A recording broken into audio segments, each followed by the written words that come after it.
Salut à tous, aujourd'hui on va parler d'une question qui est posée souvent en entretien et qui est la question: qu'est-ce qui se passe quand on tape quelque chose dans la barre de recherche d'un navigateur et qu'on appuie sur Entrée?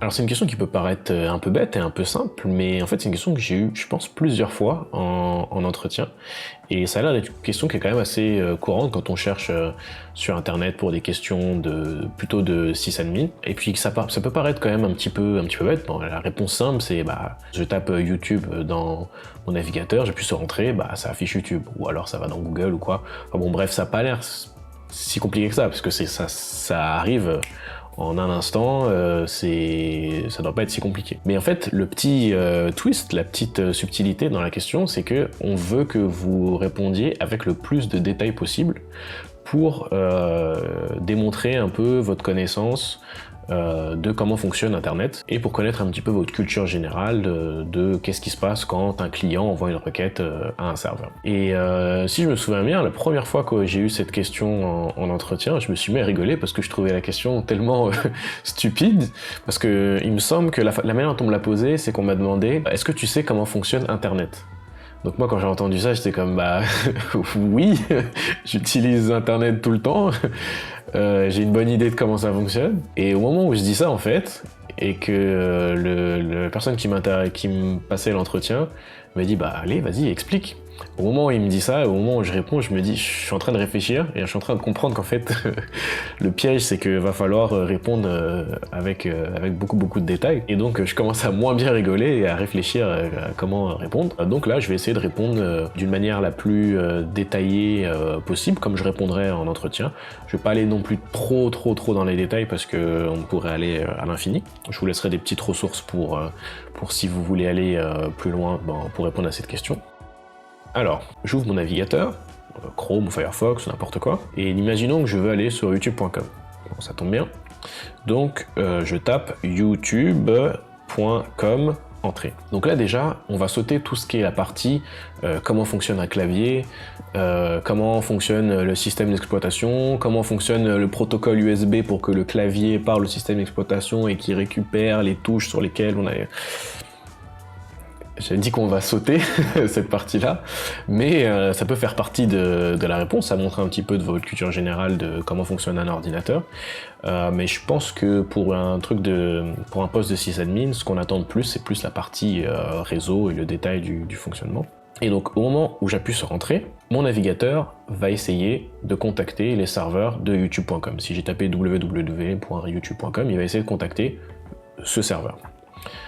Sauf que pour contacter ce serveur, une adresse qui est du texte en fait, www.nanana, ça me donne pas d'indication sur comment contacter ce serveur-là. Donc évidemment, pour pouvoir le contacter, il va me falloir l'adresse IP, et pour avoir l'adresse IP du serveur, il va falloir que je fasse une requête DNS. Et donc, votre ordinateur, pour pouvoir envoyer cette requête DNS, il va falloir qu'il envoie des paquets sur le réseau, donc sur Internet. Et donc c'est là où on rentre un petit peu plus dans le fonctionnement d'Internet en lui-même. Ce paquet, pour qu'il se rende jusqu'au serveur DNS qui est défini dans votre ordinateur, vous avez l'adresse IP du serveur DNS, mais vous savez pas forcément, il peut y avoir plein de chemins différents pour aller jusque cette adresse IP-là, et vous n'avez aucune idée de comment y aller. En tout cas, votre ordinateur, lui, en a aucune idée.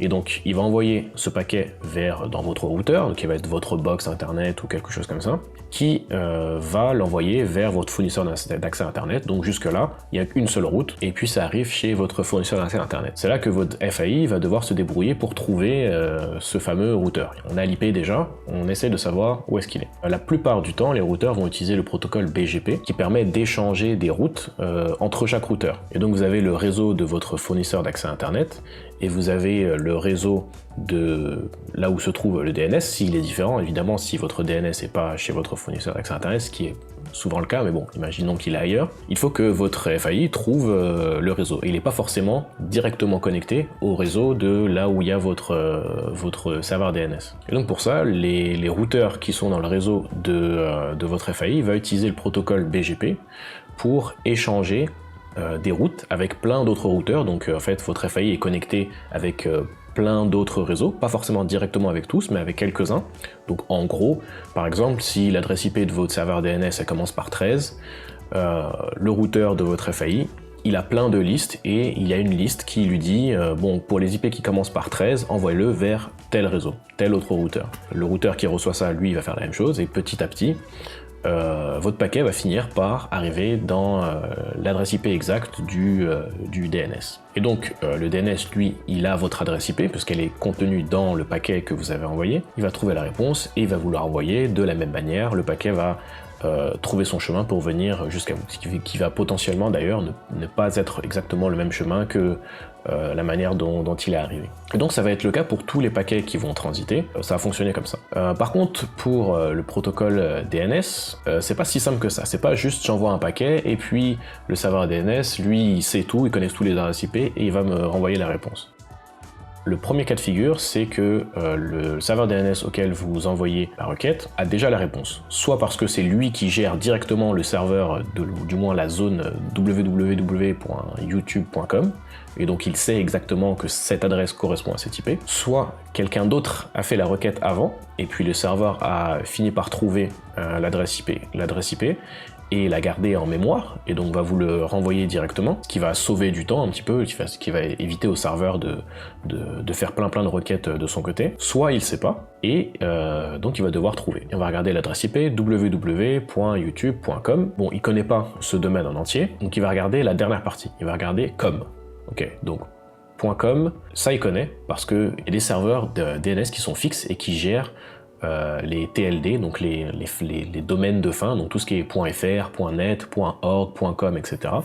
La liste des serveurs, elle est fixe, et donc un serveur DNS, il a cette liste. S'il a aucune idée de comment résoudre une adresse, au moins il sait que .com, ça correspond à tel serveur DNS. Donc il va transférer la requête à ce serveur DNS qui gère la zone .com, donc il gère tous les domaines qu'il y a en .com. Ces serveurs-là, ils reçoivent la requête www.youtube.com, ils savent pas forcément la correspondance entre ce domaine-là et quelle adresse IP, ils savent pas non plus.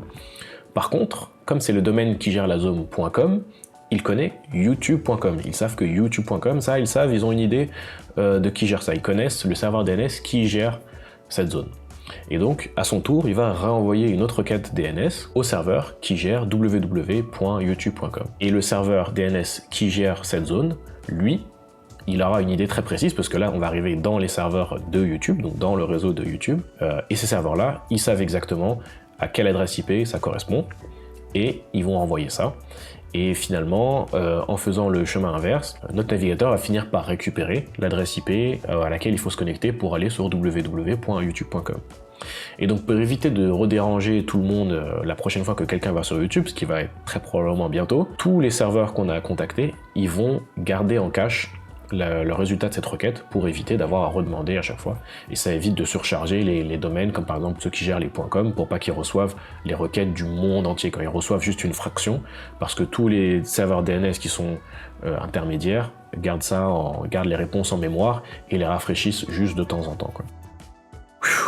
Bon, là, jusque-là, on a juste récupéré l'adresse IP du serveur auquel on va se connecter. Maintenant, on va pouvoir commencer à faire une requête HTTP, et très probablement que notre navigateur va faire une requête HTTPS à la place, parce que le HTTP existe presque plus maintenant, et il y a même quelque chose qui s'appelle l'HSTS, qui est en fait une liste, votre navigateur a une liste en mémoire qui est fixe, et qui contient la liste de plein de sites. Tous les sites qui sont dans cette liste doivent forcément utiliser HTTPS, quoi qu'il arrive. Et donc, quand vous avez un site, vous pouvez vous inscrire dans cette liste, mais si vous vous inscrivez dans cette liste, c'est fini, il n'y a plus aucun site qui pourra vous contacter en HTTP. Le navigateur va refuser de se connecter en HTTP. Même si votre HTTPS est cassé, vos certificats ne marchent pas, quoi que ce soit, tant pis pour vous, vous êtes obligé d'utiliser le HTTPS. Et donc, pour faire une connexion HTTPS, donc une connexion sécurisée, il va falloir chiffrer la connexion.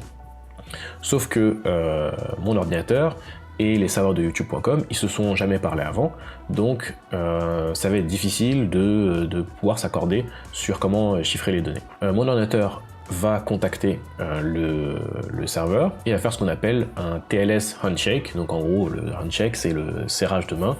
C'est une procédure de quelques petits échanges que vont faire mon ordinateur et le serveur pour pouvoir communiquer correctement de manière sécurisée. Et le serveur va répondre avec donc, son certificat SSL et une clé publique. Donc une clé publique, pour rappel, c'est quelque chose qui va nous servir quand on va récupérer à pouvoir chiffrer des données. Donc on va pouvoir prendre n'importe quelle donnée, les chiffrer avec cette clé publique, et il n'y a que le serveur qui pourra les déchiffrer parce que lui possède la clé privée qui permet de déchiffrer ce qui a été chiffré avec la clé publique. Donc ce qu'il faut retenir, c'est que dans ce système de chiffrement, donc chiffrement asymétrique, il y a une clé qui chiffre et une clé qui déchiffre. Et on ne peut pas déchiffrer avec la clé qui chiffre et vice versa. C'est pour ça qu'on appelle ça la clé publique, parce que cette clé publique, tout le monde peut l'avoir, parce qu'elle sert juste à chiffrer. Et donc, mon ordinateur reçoit cette clé publique, et il pourrait faire la même chose, il pourrait envoyer sa propre clé publique, et puis les deux pourraient communiquer, sauf que le problème c'est que le chiffrement asymétrique, donc avec deux clés différentes, c'est quelque chose qui consomme beaucoup de ressources, et donc ça utiliserait plus de ressources processeurs, et donc forcément ça prendrait à tout le monde plus de machines pour pouvoir servir plus de requêtes, et donc c'est pas très pratique. Et donc ce qu'on va faire à la place, c'est qu'on va se mettre à utiliser une clé symétrique. L'avantage d'une clé symétrique, c'est que c'est très rapide de chiffrer et déchiffrer, parce que la clé, elle sert à la fois à chiffrer et à la fois à déchiffrer. Au niveau des ressources de processeur, c'est beaucoup plus rapide à faire. Par contre, on peut pas juste envoyer sa clé symétrique à quelqu'un, parce que pour la première fois qu'on l'envoie, il faut qu'on l'envoie en clair. Et si quelqu'un l'intercepte au milieu, et on n'est plus sécurisé.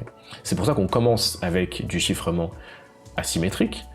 Et une fois qu'on a la clé publique du serveur, on va pouvoir générer une clé symétrique, la chiffrer avec la clé publique du serveur et la renvoyer au serveur. Une fois que le serveur il reçoit la clé qui vient d'être générée, mon ordinateur et le serveur de www.youtube.com vont pouvoir communiquer avec la clé symétrique en utilisant peu de ressources processeurs. Bon, là on a déjà fait une bonne partie du travail, mais on n'a toujours pas reçu le retour de notre requête HTTP. Et donc il y a un protocole, le protocole HTTP, qui définit qu'est-ce qu'on veut. Et donc dans notre requête, donc évidemment va être chiffrée par la clé avec laquelle on a décidé auparavant, va contenir la méthode. Donc il y a plusieurs méthodes dans HTTP, il y a get, post. Est-ce qu'il y a d'autres méthodes que get et post? Oui, il y a plein d'autres méthodes, mais on les utilise presque jamais. Et donc en fait, get c'est pour récupérer du contenu et post c'est pour poster du contenu, ce qu'on va utiliser dans la plupart des cas. Et dans notre cas qui nous intéresse, c'est la méthode get qu'on va utiliser. Ensuite, il faut spécifier la ressource que l'on veut. Comme on n'a rien mis après .com, on n'a pas mis de slash quelque chose. La ressource qu'on veut, c'est slash. Donc en fait, c'est la racine du serveur. Si on voulait par exemple la page d'accueil, donc index.html, si on avait fait du www.youtube.com/index.html, la ressource aurait été index.html. Donc là, comme on n'a pas spécifié de ressource, ça va juste être slash. Et ensuite le protocole, donc là c'est HTTP avec le numéro de la version 1.0 ou 1.1 ou même il y a HTTP 2 et même HTTP 3, même je crois maintenant que Google est en train de jouer avec HTTP 3 en ce moment. L'hôte que l'on veut joindre, donc l'hôte c'est www.youtube.com, parce qu'un serveur peut gérer plusieurs hôtes, donc il faut qu'on lui spécifie dans la requête HTTP. Le serveur de l'autre côté, lui il reçoit ça, il regarde l'hôte, si j'en gère plusieurs, il va se dire ok bon là c'est ça que le client voulait, il va récupérer la ressource de quelque manière qu'il veut. Dans notre cas ça va être une page HTML, et il va renvoyer le contenu de la page HTML au client qui est notre machine. Et donc notre machine, elle reçoit enfin une réponse HTTP, et donc elle reçoit le code HTML qui décrit comment afficher la page. Et donc là on y est presque. Dans ce code HTML là, il va y avoir d'autres ressources, il va y avoir du code JavaScript, du CSS, des images, des choses comme ça. Donc ça, c'est des choses qui vont générer d'autres requêtes HTTP pour aller récupérer d'autres ressources à droite à gauche pour pouvoir afficher toute la page correctement. Notre navigateur va pouvoir enfin parser le HTML, donc en fait regarder à partir du texte, essayer de comprendre qu'est-ce que ça veut dire. Ce qu'il y a entre deux balises title, c'est le titre qu'on va afficher dans la barre de titre de la fenêtre, puis etc. etc. Donc c'est de déchiffrer en fait le contenu HTML en quelque chose qu'on va pouvoir afficher. Et ensuite, la toute dernière étape, c'est une phase de rendering, donc en fait d'affichage, donc d'afficher les images au bon endroit, d'afficher le texte, le lien, etc. pour pouvoir le présenter sur l'écran de la machine, dans la fenêtre du navigateur. Et enfin, on a réussi à récupérer le contenu de la page www.youtube.com. c'était laborieux. Et encore, on aurait pu aller dans plus de détails dans certains des éléments. Comme par exemple toute la partie réseau local que j'ai complètement oublié, donc la partie DHCP, TCP/IP, ARP, etc. Et plein d'autres choses que j'ai probablement oubliées, donc faites-vous un plaisir d'écrire dans les commentaires tout ce que j'ai pas mentionné. Je sais pas si dans un entretien vous aurez à faire une version aussi détaillée, peut-être que ça va dépendre en fonction du type de poste pour lequel on vous pose la question, peut-être que vous allez plus devoir insister sur certains aspects, peut-être plus sur la partie réseau, ou alors plus sur la partie serveur ou DNS ou quelque chose comme ça. Vous aurez pu parler aussi de load balancing du côté serveur, ou de proxy du côté client. Ça peut vraiment aller dans plein de directions différentes. Mais bon, j'espère que ça vous donne une bonne idée de comment répondre à cette question si vous tombez dessus un jour. Et puis pour ceux qui découvrent la chaîne Cocadmin, moi je m'appelle Thomas, je fais des vidéos toutes les semaines sur les sujets du cloud et du DevOps et de Linux. Et donc si c'est quelque chose qui vous intéresse, je vous suggère de vous abonner et on se retrouve la semaine prochaine pour une nouvelle vidéo.